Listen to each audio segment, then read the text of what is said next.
Today's reading to Srila Prabhupada, Krsna book. We'll continue with the chapter 87, Prayers by the Personified Vedas. Those of you online, note the subtitles for the easier reading. As usual, we pay our obeisances to Srila Prabhupada and to each other. Namo Vishnu Padaya, Krishna Peshtaya Bhutale, Srimate Bhakti Vedanta Swaminiti Namine.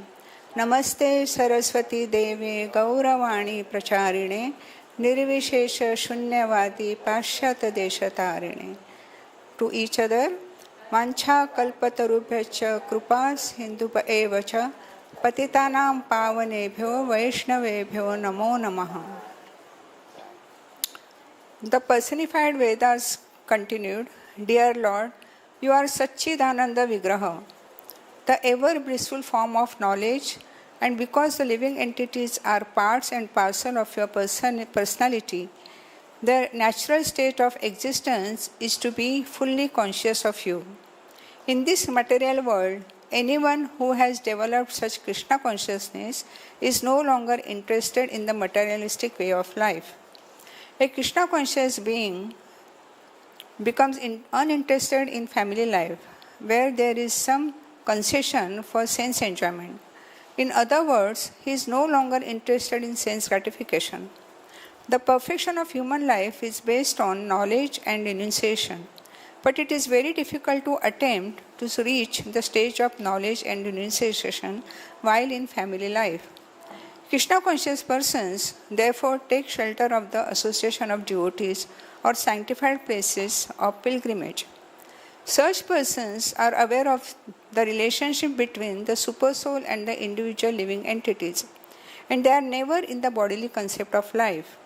Because they always carry you in full Krishna consciousness within their hearts, they are so purified that any place they go becomes a holy place of pilgrimage, and the water which washes their feet is able to deliver many sinful persons loitering within this material world.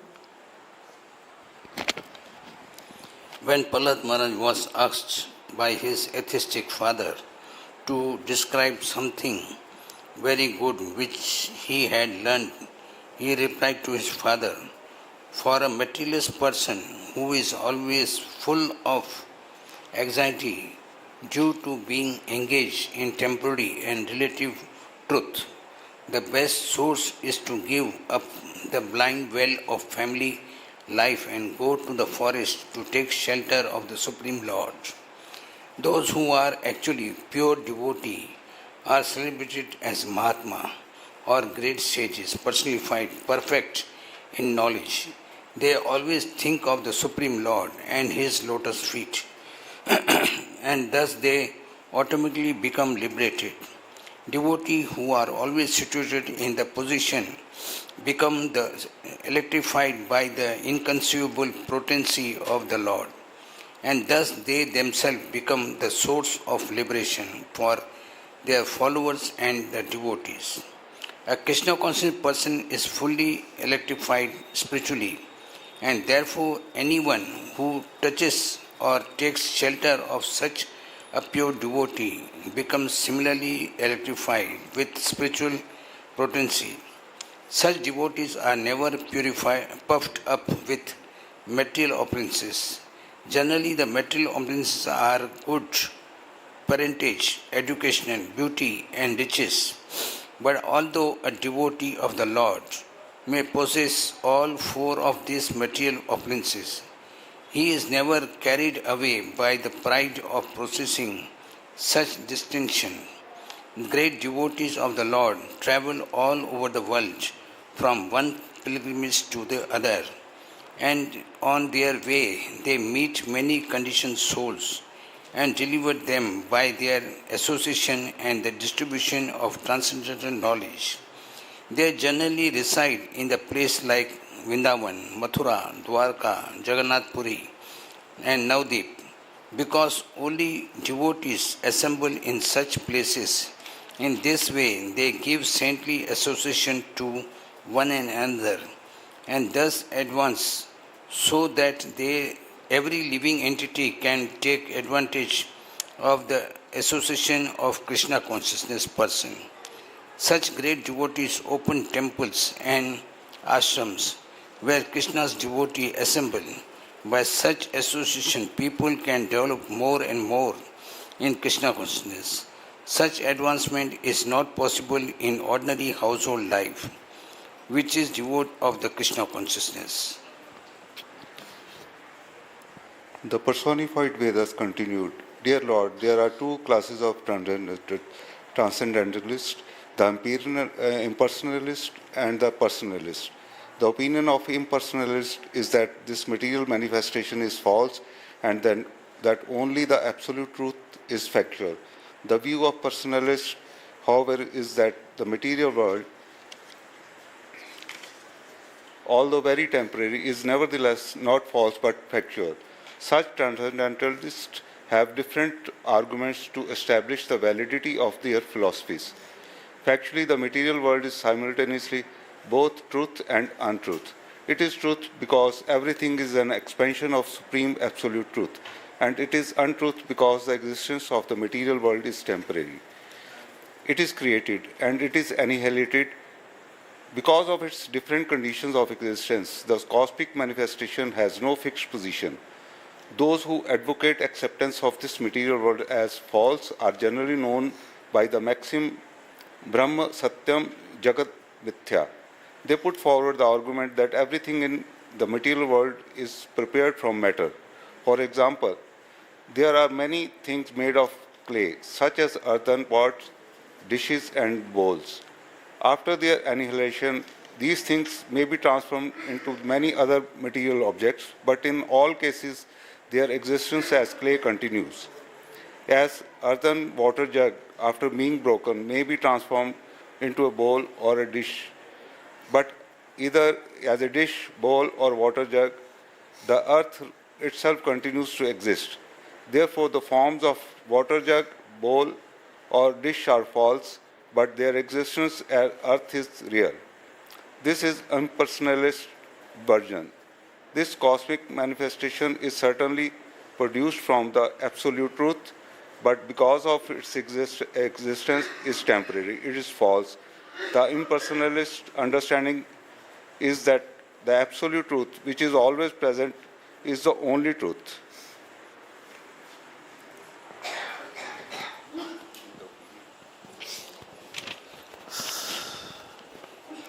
In the opinion of other transcendentalists, however, this material world being produced of the absolute truth is also truth. The impersonalists argue that this is fallacious because it is sometimes found that matter is produced from spirit soul and sometimes that spirit soul is produced from matter. Such philosophers push forward the argument that although cow dung is dead matter, sometimes it is found that scorpions come out of cow dung. Similarly, dead matter like nails and hair comes out of the living body. Therefore, things produced of a certain thing are not always of the same quality as that thing. On the strength of this argument, Mayavadi philosophers try to establish that although this cosmic manifestation is certainly an emanation from the absolute truth, the cosmic manifestation does not necessarily have truth in it. According to this view, the absolute truth, Brahman, should therefore be accepted as truth, whereas the cosmic manifestation, although a product of the absolute truth, cannot be taken as truth.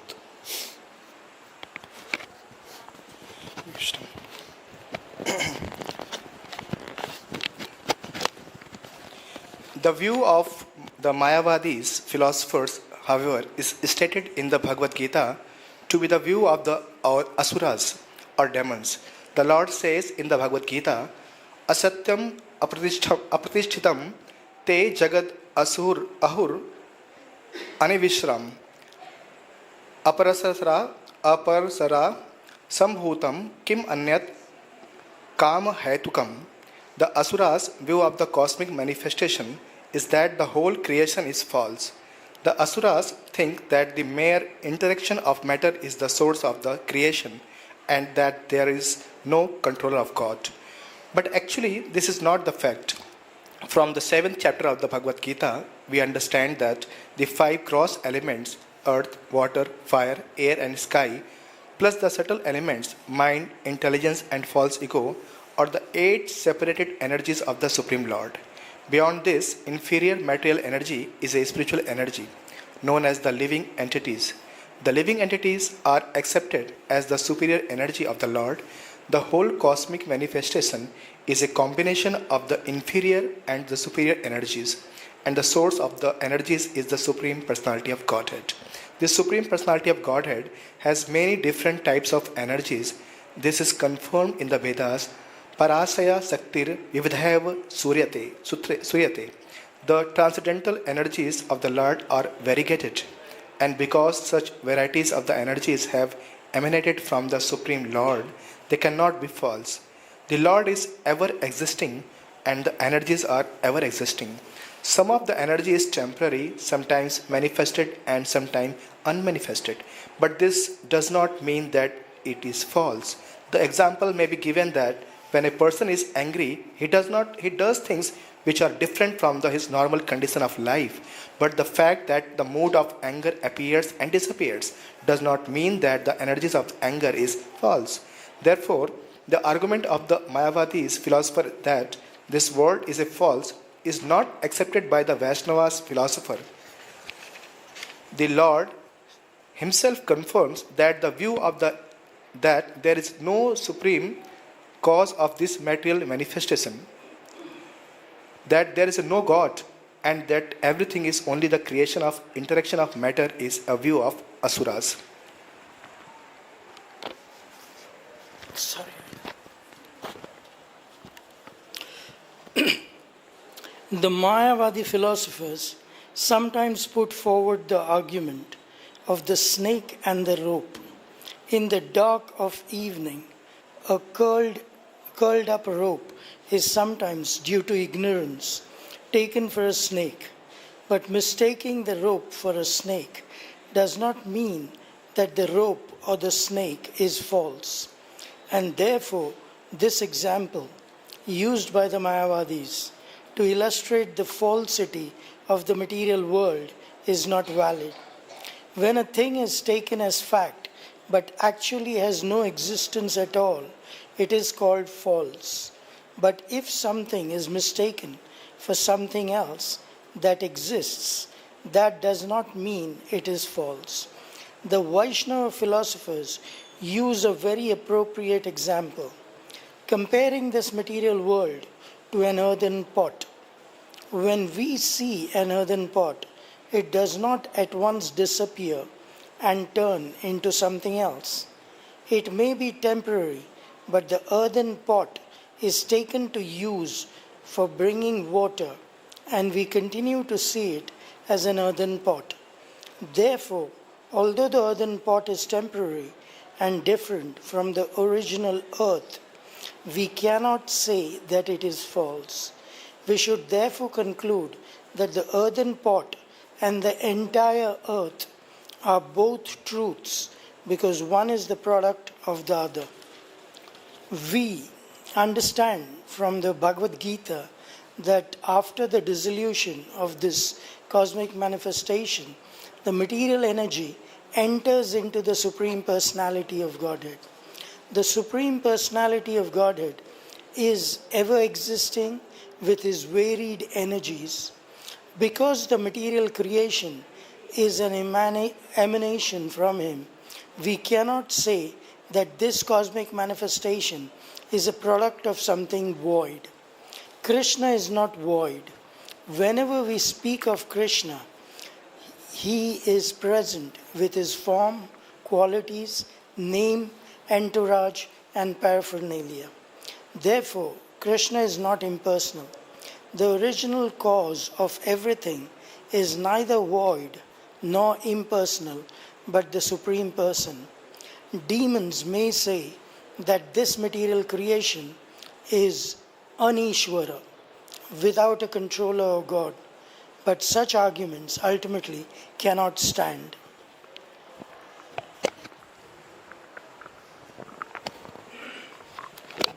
The example given by the Mayavadi philosophers that inanimate matter like nails and hair comes from the living body is not a very sound argument. Nails and hair are undoubtedly inanimate, but they come not from the animate living being, but from the inanimate material body. Similarly, the argument that the scorpion comes from cow dung, meaning that a living entity comes from matter, is also unsound. The scorpion, which comes out of the cow dung, is certainly a living entity, but the living entity does not come out of the cow dung. Only the living entity's material body or the body of the scorpion comes out of the cow dung. The sparks of the living entity, as we understand from the Bhagavad Gita, are injected into material nature and then they come out. The body of the living entity in different forms is supplied by material nature, but the living entity himself is supplied by the Supreme Lord. The father and mother give the body necessary for the living entity under certain conditions. The living entity transmigrates from one body to another according to his different desires, which in the subtle form of intelligence, mind, and false ego accompany him from body to body. By superior arrangement, a living entity is put into the womb of a certain type of material body, and then he develops a similar body. Therefore, the spirit soul is not produced from matter. It takes on a particular type of body under superior arrangement. According to our present experience, this material world is a combination of matter and spirit. The spirit is moving the matter. The spirit soul, the living entity, and matter are different energies of the Supreme Lord. And since both the energies are products of the Supreme Eternal or the Supreme Truth, they are factual, not false. Because the living entity is part and parcel of the Supreme, he exists eternally. Therefore, for him, there cannot be any question of birth and death. So-called birth and death occurs because of the material body. The Vedic version, Sarvam Klav Idam Brahma, means that since both the energies have emanated from the Supreme Brahman, everything we experience is non-different from Brahman. There are many arguments about the existence of this material world, but the Vaishnava philosophical conclusion is the best. The example of the earthen pot is very suitable. The form of the earthen pot may be temporary, but it has a specific purpose. The purpose of the earthen pot is to carry water from one place to another. Similarly, this material body, although temporary, has a special use. The living entity is given a chance from the beginning of the creation to evolve different kinds of material bodies according to the resolved desires he has accumulated from time immemorial. The human form of body is a special chance in which the developed form of consciousness can be utilized.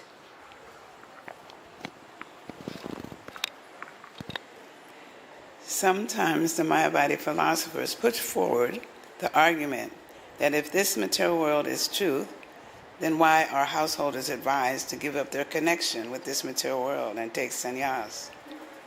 But the Vaishnava philosopher's view of sannyas is not that because the world is false, one must therefore give up material activities.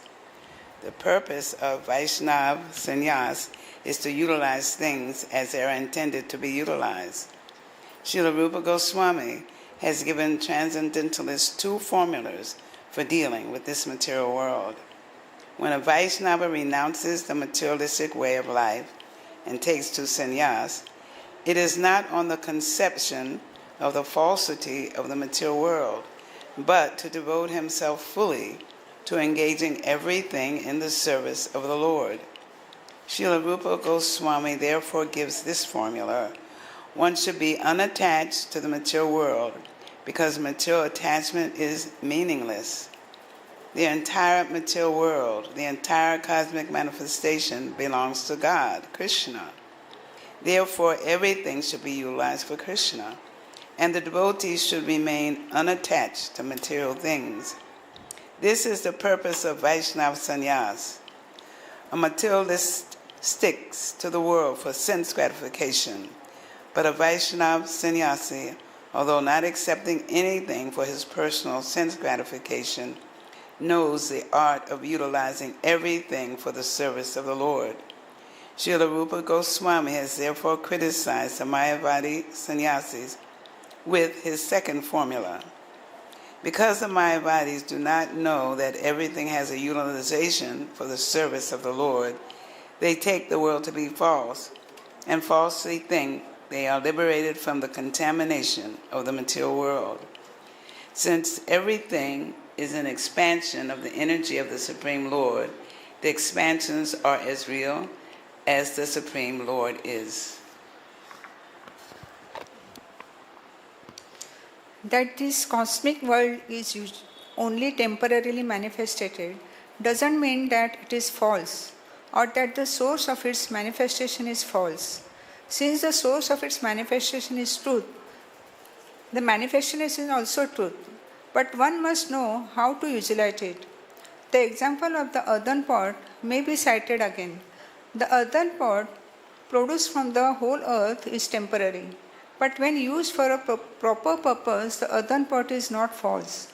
The Vaishnava philosophers know how to utilize the temporary constructions of this material world, just as a sane man knows how to utilize the temporary construction of the earthen pot. When the earthen pot is used for a wrong purpose, that is false. Similarly, the human body or the material world, when used for sense gratification, is false. But if the human body and the material creations are used for the service of the Supreme Lord, their activities are never false. It is therefore confirmed in the Bhagavad Gita that even slightly using the body and the material world for the service of the Lord can deliver a person from the gravest danger. When properly utilized, neither the superior nor inferior energies emanating from the Supreme Personality of Godhead are false.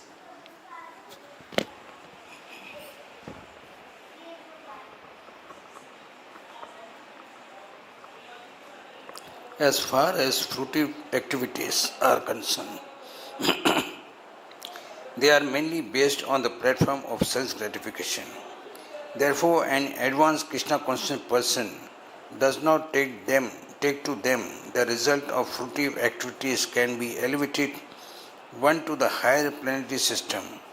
But as it is said in Bhagavad Gita, foolish person, after executing the result of their pious activities in the heavenly kingdom, come back again to this lower planetary system and then again try to go to the higher planetary system.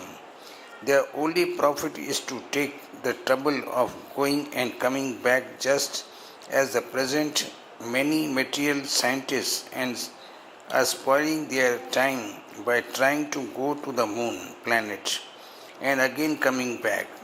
Those who are engaged in the fruitive activities are described by the Vedic personified Andha Parampara, or the blind followers of the Vedic ritualistic ceremony. Although such ceremonies are certainly mentioned in the Vedas, they are not meant for the intelligent class of men. Men who are too much attached to the material enjoyment are captivated by the prospect of being elevated to the highest planetary system, and so they take such ritualistic activities.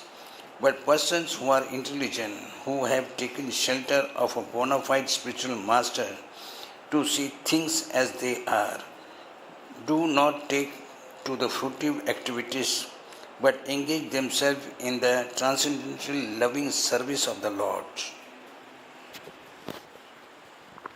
Persons who are not devotees take to the Vedic ritualistic ceremonies for materialistic reason, and then they are bewildered. A vivid example may be given.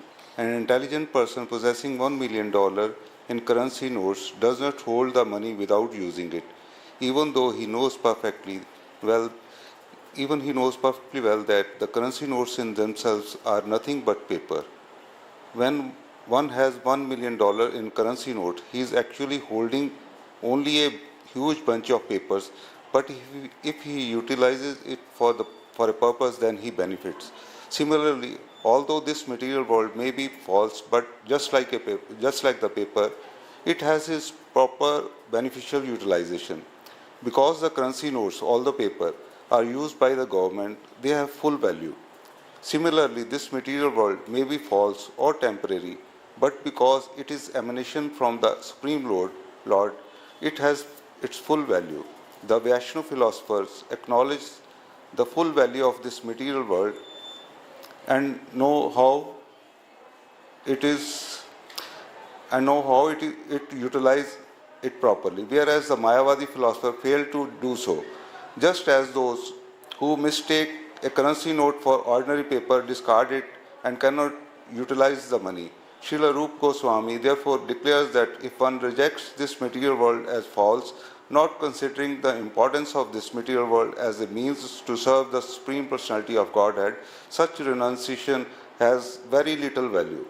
A person who knows the intrinsic value of this material world for the service of the Lord, who is not attached to the material world, and who renounces the material world by not accepting it for the sense gratification, is situated in real renunciation. This material world is an expansion of the material energy of the Lord. Therefore, it is real, it is not false, as sometimes concluded from the example of the snake and the rope. The personified Vedas continued. The cosmic manifestation, because of the flickering nature of its impermanent existence, appears to less intelligent men to be false. The Mayavadi philosophers take advantage of the flickering nature of this cosmic manifestation to try to prove their thesis that this world is false. According to the Vedic version, before the creation, this world has no existence, and after dissolution, the world will no longer be manifested. Voidists also take advantage of this Vedic version and conclude that the cause of this material world is void. But the Vedic injunctions do not say that it is void. The Vedic injunctions define the source of creation and dissolution as Yado va imani bhudani jayante. He from whom this cosmic manifestation has emanated and in whom after annihilation everything will emerge. The same is explained in the Vedanta Sutra and in the first verse of the first chapter of Srimad Bhagavatam by the words Janmadi Asya Yada. He from whom all things emanate. All these Vedic injunctions indicate that the cosmic manifestation is due to the Supreme Absolute Personality of Godhead, and that when it is dissolved, it merges into Him. The same principle is confirmed in the Bhagavad Gita. The cosmic manifestation comes into existence and again dissolves, and after dissolution, it merges into the existence of the Supreme Lord.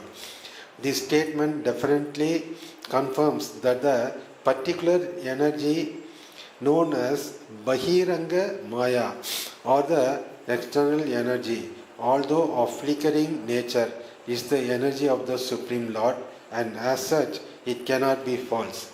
It simply appears false. The Mayavadi philosophers conclude that because the material nature has no existence in the beginning and is non-existent after dissolution, it is false. But by the example of the earthen pots and dishes, the Vedic version is presented. Although the existence of the particular byproducts of the absolute truth is temporary, the energy of the Supreme Lord is permanent. The earthen pot or water jug may be broken or transformed into another shape, such as that of a dish or bowl. But the ingredient or the material basis, namely the earth, continues to be the same. The basic principle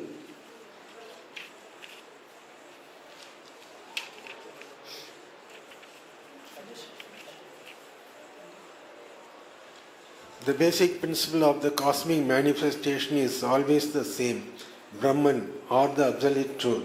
Therefore, the Mayavadi philosopher's theory that it is false is certainly only a mental concoction. That the cosmic manifestation is flickering and temporary does not mean that it is false. The definition of falsity is that which never had any existence but which exists only in name. For instance, the eggs of a horse or the horn of a rabbit or the flower in the sky are phenomena which exist only in name. There are no horse's eggs, there is no rabbit's horn, and there are no flowers growing in the sky. There are many things which exist in name of imagination, but actually have no factual imagination. Such things may be called false. But the Vaishnava cannot take this material world to be false simply because of its temporary nature. It's manifesting and again dissolving.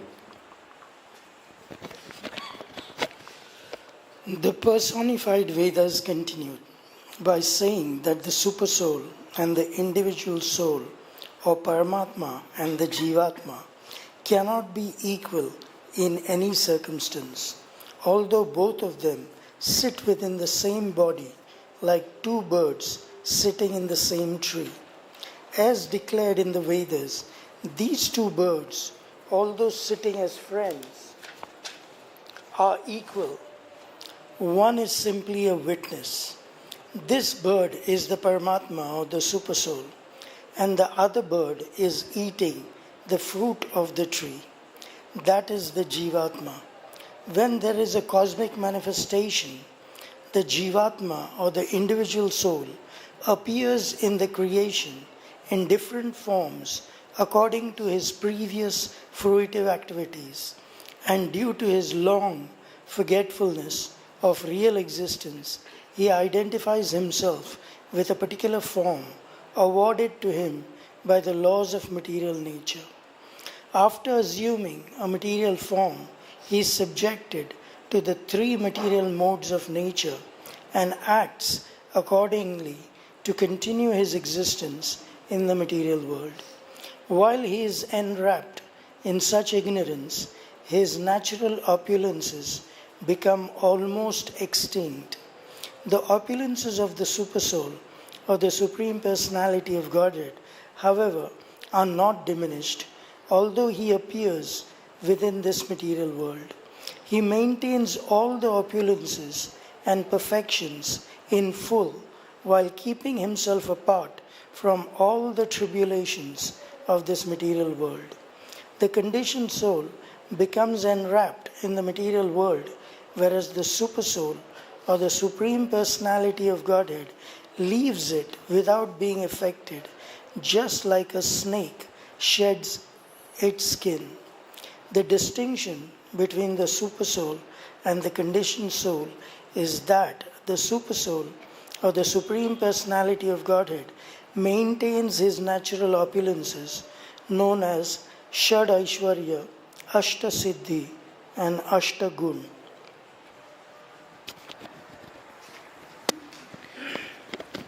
Because of their poor fund of knowledge, the Mayavadis philosophers forget the fact that Krishna is always full with 6 opulences, 8 transcendental qualities, and 8 kinds of perfection. The 6 opulences are wealth, strength, beauty, fame, knowledge, and renunciation.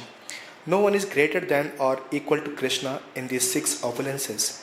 The first of Krishna's 8 transcendental qualities is that he is always untouched by the contamination of material existence. This is mentioned in the Isopanishad, Apapa Vidham, just as the sun is never polluted by the contamination, the Supreme Lord is never polluted by any sinful activity. Although Krishna's action may sometimes seem impious, he is never polluted by such actions. The second transcendental quality is that Krishna never dies. In the Bhagavad Gita, 4th chapter, he informs Arjuna that both he and Arjuna had many appearances in this material world, but that he alone remembers all such activities, past, present, and future. This means that he never dies. Forgetfulness is due to death. As we die, we change our bodies and forget. Krishna, however, is never forgetful. He can remember everything that he has happened in the past. Otherwise, how could he remember that he first taught the yoga system of the Bhagavad Gita to the sun god Vivasvan? Therefore, he never dies, nor does he ever become an old man. Although Krishna was a great grandfather when he appeared on the battlefield of Kurukshetra, he did not appear like an old man. Krishna cannot be polluted by any sinful activity. Krishna never dies. Krishna never becomes old. Krishna is never subject to lamentation. Krishna is never hungry, and he is never thirsty. Whatever he desired is perfectly lawful. Whatever he decides cannot be changed by anyone. These are the 8 transcendental qualities of Krishna. Besides that, Krishna is known as Yogeshwara. He has all the opulences or facilities of mystic powers, such as anima, siddhi, and power to become smaller than the smallest.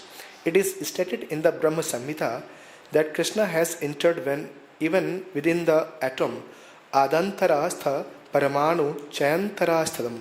Similarly, Krishna as Garbhodakshai Vishnu is within the gigantic universe, and he is lying in the causal ocean as Mahavishnu in a body so gigantic that when he exhales, millions and trillions of universes emanate from his body. This is called Mahima Siddhi. Krishna also has the perfection of Lagima. He can become the lightest. It is stated in the Bhagavad Gita that it is because Krishna enters within the universe and within the atoms that all the planets are floating in the air. That is the explanation of weightlessness. Krishna also has the perfection of Prapti. He can get whatever he likes. Similarly, he has the facility of Isita, controlling power. He is called the Supreme Controller, Parameshwara. In addition, Krishna can bring anyone under his influence. This is called Vasita.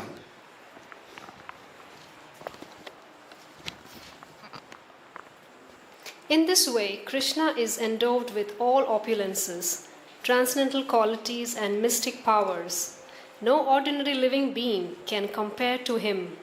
Therefore, the Mayavadi's theory that the super soul and the individual soul are equal is only a misconception. The conclusion is, therefore, that Krishna is worshipable and that all other living entities are simply his servants. This understanding is called self-realization. Any other realization of oneself beyond this relationship of eternal servitorship to Krishna is impelled by Maya. It is said that the last snare of Maya is her dictation to the living entity to try to become equal to the Supreme Personality of Godhead. The Mayavadi philosophers claims to be equal to God, but he cannot reply to the question of why he has fallen into material entanglement. If he is the Supreme God, then how is it that he has been overtaken by impious activities and thereby subjected to the tribulations of the law of karma? When the Mayavadis are asked about this, they cannot properly answer. The speculation that one is equal to the Supreme Personality of Godhead is another symptom of sinful life. One cannot take to Krishna consciousness unless one is completely freed from all sinful activities. The very fact that the Mayavadi claims to be one with the Supreme Lord means that he is not yet freed from the reactions of sinful activities. Srimad Bhagavatam says that such persons are Avishuddha Buddhaya, which means that because they falsely think themselves liberated and at the same time think themselves equal with the absolute truth, their intelligence is not purified. The personified Vedas said that if the yogis and the jnanis do not free themselves from sinful desires, then their particular process of self-realization will never be successful. Dear Lord, the personified Vedas continued, if saintly persons do not take care to eradicate completely the roots of sinful desires, they cannot experience the super soul, although he is sitting side by side with the individual soul. Samadhi or meditation means that one has to find the super soul within himself. One who is not free from sinful reactions cannot see the super soul. If a person has a jewel locket in his necklace but forgets the jewel, it is almost as though he does not possess it. Similarly, if an individual soul meditates but does not actually perceive the presence of the super soul within himself, his meditation is useless. Persons who have taken to the path of self-realization must therefore be very careful to avoid contamination by the influence of Maya. Srila Rupa Goswami says that a devotee should be completely free from all sorts of material desires. A devotee should not be affected by the results of karma and jnana. One has to simply understand Krishna and carry out his desires. That is the pure devotional stage. The personified Vedas continued. Mystic yogis who still have contaminated desires for sense gratification are never successful in their attempt, nor can they realize the super soul within the individual self. As such, the so-called yogis and jnanis, who are simply wasting their time in different types of sense gratification, either by mental speculation or by exhibition of limited mystic powers, will never be liberated from conditioned life and will continue to go through repeated birth and death. For such persons, both this life and the next life are sources of tribulation. Such sinful persons are already suffering tribulation in this life, and because they are not perfect in self-realization, they will be plagued with further tribulation in the next life. Despite all endeavors to attain perfection, such yogis, contaminated by desires for sense gratification, will continue to suffer in this life and the next.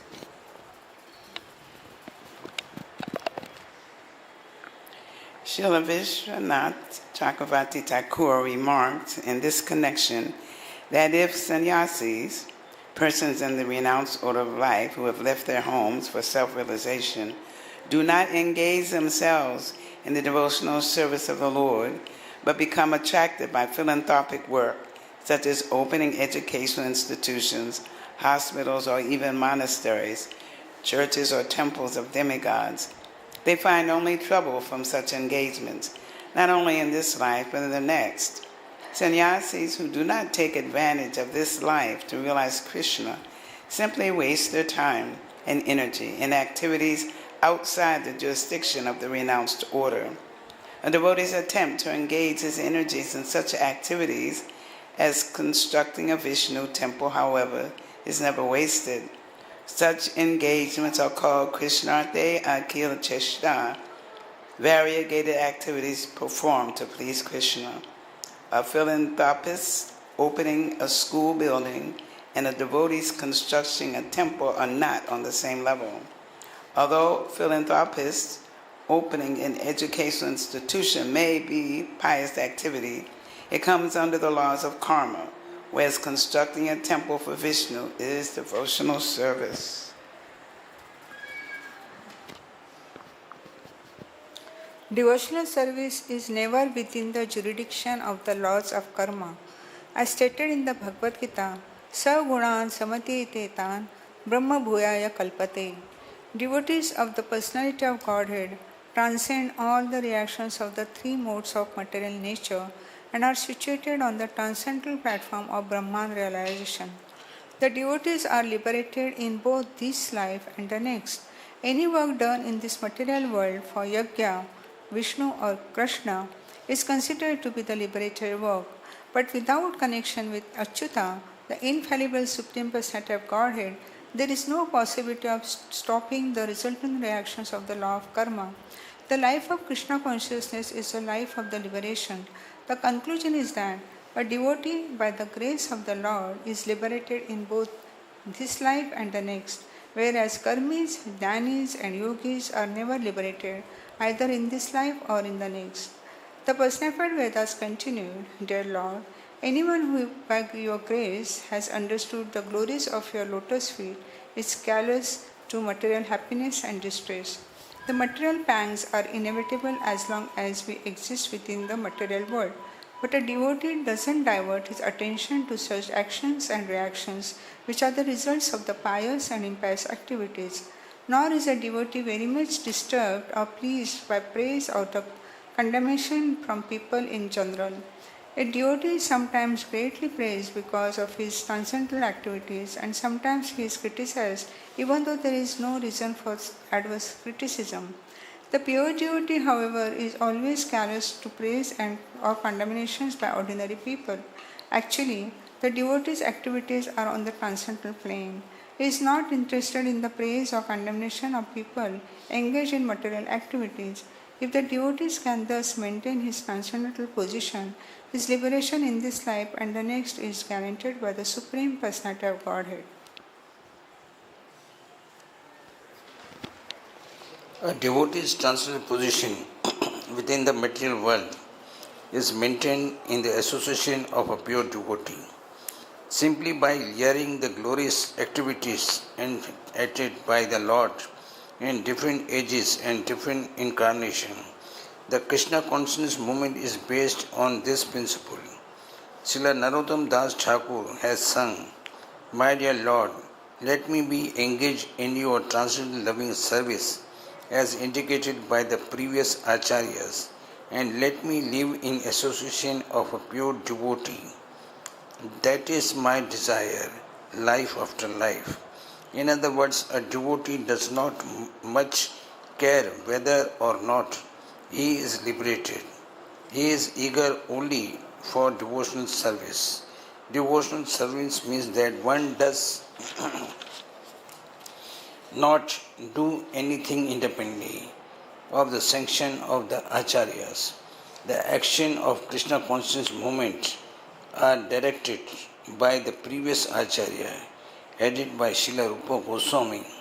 In the association of devotees following this principle, a devotee is able to perfectly maintain his transcendental position.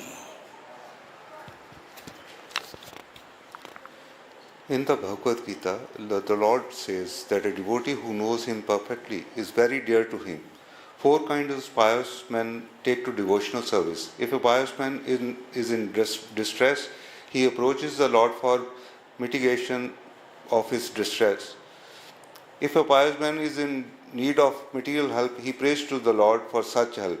If a pious man is actually inquisitive about science of God, he approaches the Supreme Personality of Godhead, Krishna. Similarly, a pious man who is simply eager to know the science of Krishna also approaches the Supreme Lord. Out of these 4 classes of men, the last is praised by Krishna himself in Bhagavad Gita. A person who tries to understand Krishna with full knowledge and devotion by following in the footsteps of previous acharyas, conversant with the scientific knowledge of the Supreme Lord, is praiseworthy. Such a devotee can understand that all conditions of life, favorable and unfavorable, are created by the supreme will of the Lord. And when he has fully surrendered unto the lotus feet of the Supreme Lord, he does not care whether his condition of life is favorable or unfavorable. A devotee takes even an unfavorable condition to be the special favor of of the personality of Godhead. Actually, there are no unfavorable conditions for a devotee. Knowing that everything is coming by the will of the Lord, he sees every condition as favorable. And in any condition of life, he is simply enthusiastic to discharge his devotional service. This devotional attitude is explained in Bhagavad Gita. A devotee is never distressed in reverse conditions of life, nor is overjoyed in favorable conditions. In the higher stages of devotional service, a devotee is not even concerned with the list of do's and do-nots. Such a position can be maintained only by following in the footsteps of acharyas. Because a pure devotee follows in the footsteps of the acharyas, any action he performs to discharge devotional service should be understood to be on the transcendental platform. Lord Krishna therefore instructs us that an acharya is above criticism. A neophyte devotee should not consider himself to be on the same plane as the acharya.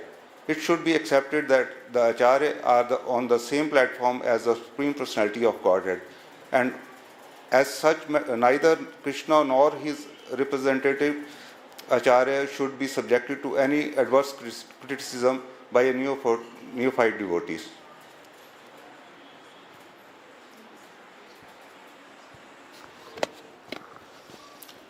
The personified Vedas thus worship the Supreme Personality of Godhead in different ways. Offering worship to the Supreme Lord by praying means remembering His transcendental qualities, pastimes and activities.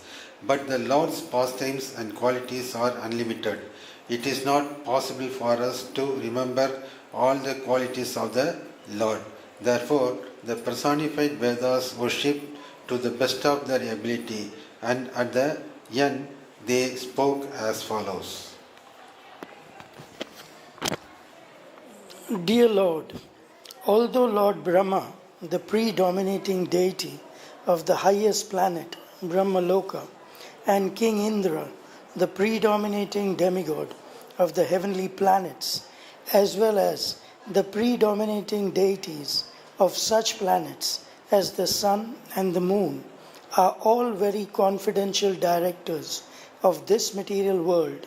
They have very little knowledge about you. Then, what can ordinary human beings and mental speculators know of you? It is not possible for anyone to enumerate the unlimited transcendental qualities of your Lordship. No one, not even the mental speculators and the demigods in the higher planetary systems, is actually able to estimate the length and breadth of your form and characteristics. We think that even your Lordship does not have complete knowledge of your transcendental qualities. The reason is that you are unlimited. Although it is not befitting to say that you do not know yourself, it is practical to understand that because you have unlimited qualities and energies, and because your knowledge is also unlimited, there is unlimited competition between your knowledge and your expansion of energies. The idea is that because God has His knowledge are both unlimited, God and His knowledge both are unlimited. As soon as God is cognizant of some of His energies, He perceives that He has still more energies. In this way, both His energies and His knowledge increase. Because both of them are unlimited, there is no end to the energies and no end to the knowledge with which to understand the energies. God is undoubtedly omniscient, but the personified Vedas say that even God Himself does not know the full extent of His energy. Wow. This does not mean that God is not omniscient. When an actual fact is unknown to a certain person, this is called ignorance or lack of knowledge. This is not applicable to Lord God. However, because He knows Himself perfectly, but still, as His energies and activities increase, He also increases His knowledge to understand them. Both are increasing unlimitedly and there is no end to it. In that sense, it can be said that even God Himself does not know the limit of His energies and qualities. How God is unlimited in His expansion of energies and activities can be roughly calculated by any sane and sober living entity. It is said in the Vedic literature that innumerable universes issue forth when Mahavishnu excels in his Yoga Nidra, and that innumerable universes enter his body when he inhales. We have to imagine that these universes, which according to our limited knowledge are expanded unlimitedly and so great that the gross and subtle ingredients, the 5 elements of the cosmic manifestation, namely earth, water, fire, air, and sky, along with the total material energy and false ego, are not only within the universe but cover the universe in 7 layers, each layer 10 times bigger than the previous one. In this way, each and every universe is very securely packed, and there are numberless universes. All these universes float within the innumerable pores of the transcendental body of Mahavishnu. It is stated that just as the atoms and particles of dust are floating within the air, along with the birds, and their number cannot be calculated, so innumerable universes are floating within the pores of the transcendental body of the Lord. For this reason, the Vedas say that God is beyond the grasp of our knowledge. Avan Manasa Gochara. To understand the length and breadth of God is beyond the jurisdiction of our mental speculation. Therefore, a person who is actually learned and sane does not claim to be God, but tries to understand God, making distinctions between spirit and matter. By such careful discrimination, one can clearly understand that the Supreme Soul is transcendental to both the superior and inferior energies, although he has a direct connection with both. In the Bhagavad Gita, Lord Krishna explains that although everything is resting on his energy, he is different or separate from the energy. Nature and the living entities are sometimes designated as Prakriti and Purusha respectively. The whole cosmic manifestation is an amalgamation of Prakriti and Purusha. Nature is the ingredient cause, and the living entities are the effective cause. These two causes combine together, and the effect is this cosmic manifestation. When one is fortunate enough to come to the right conclusion about this cosmic manifestation and everything going on within it, he knows it to be caused directly and indirectly by the Supreme Personality of Godhead Himself. It is concluded in the Brahma Samhita, therefore, Ishvara Parama Krishna Satchit Ananda Vigraha Anadirari Govinda Sarva Karana Karanam. After much deliberation and consideration, when one has attained the perfection of knowledge, one comes to the conclusion that Krishna, or God, is the original cause of all causes. Instead of speculating about the measurement of God, whether he is so long or so wide, or falsely philosophizing, one should come to the conclusion of the Brahma Samhita. Krishna, or God, is Sarva Karana Karanam, the cause of all causes. That is the perfection of knowledge.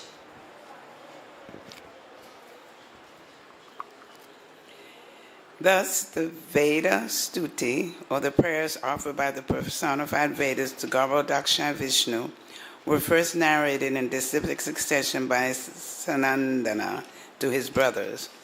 All of them were born of Brahma at the beginning of the universe. The 4 Kumaras were the firstborn sons of Brahma. Therefore, they are known as Purvajata. It is stated in the Bhagavad Gita that the Parampara system, or the disciplic succession, begins with Krishna himself. Similarly, here in the prayers of the personified Vedas, it is to be understood that the Pampara system begins with the personality of Godhead Narayana Rishi. We should remember that this Veda Stuti is narrated by Kumara Sanandana, and the narration is repeated by Narayana Rishi in Bhadariksham. Narayana Rishi is the incarnation of Krishna for showing us the path of self-realization by undergoing severe austerities. In this age, Lord Chaitanya demonstrated the path of pure devotional service by putting himself in the role of a pure devotee. Similarly, in the past, Lord Narayana Rishi was an incarnation of Krishna who performed austerities in the Himalayan ranges. Sri Narada Muni was hearing from him. So in the statement given by Narayana Rishi to Narada Muni, as narrated by Kumara Sanandana, in the form of the Veda Stuti, it is understood that God is the one supreme and that all others are his servants.